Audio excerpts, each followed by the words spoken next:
I'm truly upset. I'm truly disturbed. Still trying to wrap my head around it. He shouldn't have never thrown the ball, though. Just give us another down. Let's kick field goal. Stay in it. 29. I've never been in one of these type. I don't remember.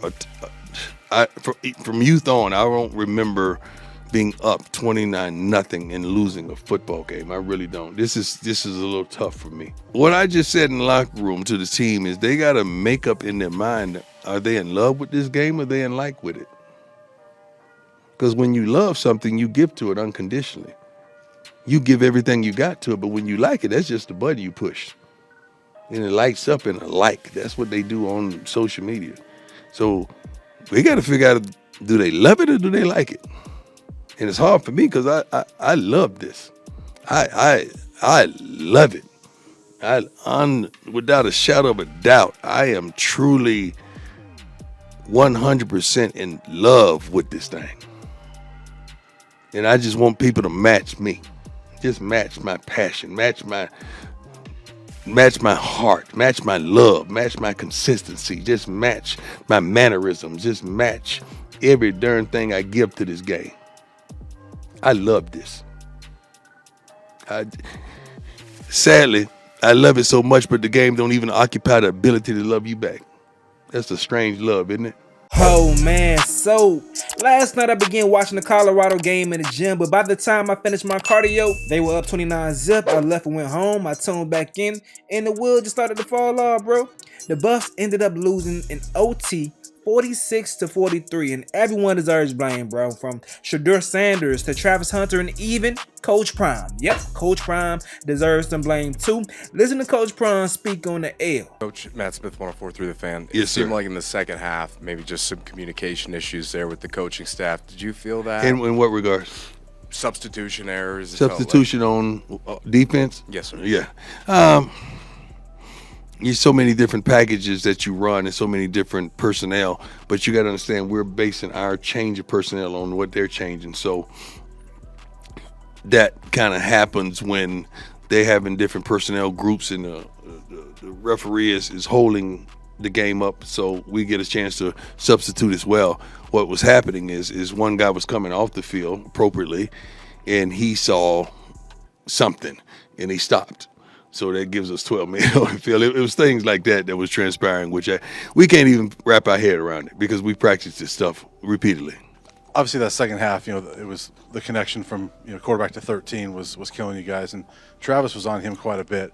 What were you seeing in that matchup between Travis and? Well, we didn't play well, not just Travis. I think it all started when we gave up on the 97-yard touchdown, which was flat out ridiculous. That's when it all started. That's when all the foolishness, all the complacency, all the mess started. I mean, how in the world we give up? Jesus. Our secondary did not play the best game, especially at the cornerback position.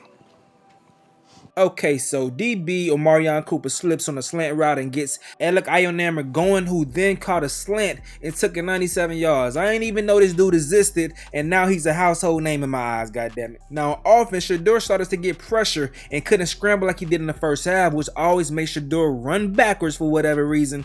He started to get rattled, and then on defense, with Omarion Cooper in the doghouse after slipping, Prime gets stubborn and rides Carter Stoudemire opposite of Travis Hunter, and Ionammer starts to take advantage of both of them. Them DBs were like a cell phone in the middle of the ocean. No coverage. Zero. And after getting demolished, Stoudemire had the nerve to get into a shouting match with Coach Prime. Now this is something that I want to see moving forward with Prime. Will his stubbornness prove to be an issue? He refused to let Omarion Cooper return to his position and allow Stoudemire to continue getting exposed. And it got to the point that Prime had to throw Travis Hunter over Ionammer, but it didn't matter. Buddy was already on the roll and he tore Travis' ass up too. Man, Travis Hunter was always one step behind, and we have to be honest, it's due to him playing both sides, bro. Coach Prime wants to prove to everyone that Travis has durability to effectively play this insane amount of snaps. Are just curious about Travis, just his conditioning. Would you feel like that His was condition is great. It was just some plays he made, some plays he didn't. Just so happens the plays that he didn't make at the end are magnified.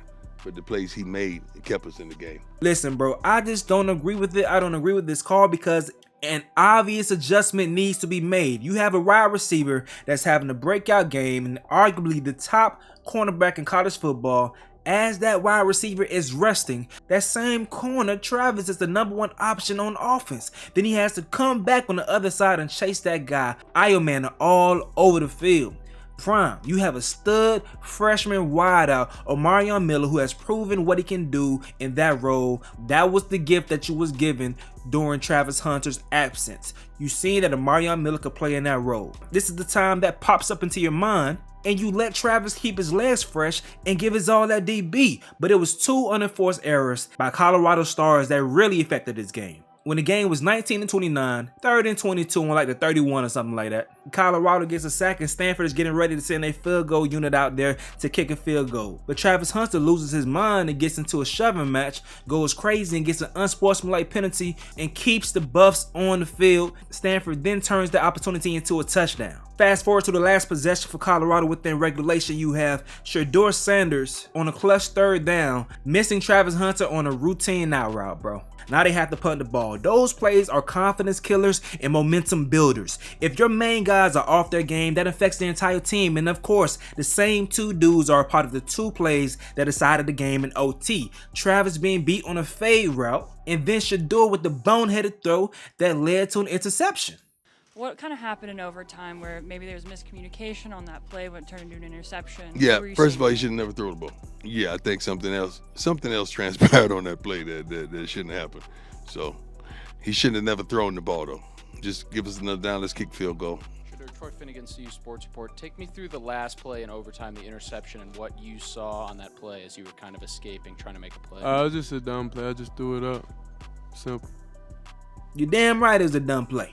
Prime is going to have 2 weeks to get his team's mind right, bro. 2 weeks, especially his star players, and allow for a couple mistakes before you throw someone in a doghouse. Outside of that slip, Omarion Cooper has been a pretty solid DB. The kid should have been given a chance to redeem himself rather than keep Carter Stoudemire out there, who not only kept getting cooked, but caught an attitude when he was held accountable. It is what it is, man. This team has had flaws all damn season long, but it's understandable when physically you get overpowered, but mentally it's an issue. You can't blame this game right here just on the guys in the trenches, the offensive line and the D linemen. The DBs got exposed, all of them.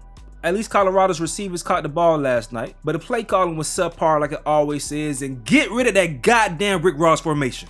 Don't ever run that Rick Ross formation never again. That's the worst goal line formation with a cool name that I ever seen in my goddamn life. Colorado loves to run this jumbo package where they bring the damn defensive lineman out and throw him at the tight end so they can get some leverage with some blocking on the goal line. Them dudes too slow to fire off the ball. They don't even get penetration on defense. The hell you expect them to do on O-line, man? I'm about to start watching these damn games, bro. Y'all let me know what y'all think in the comment section below.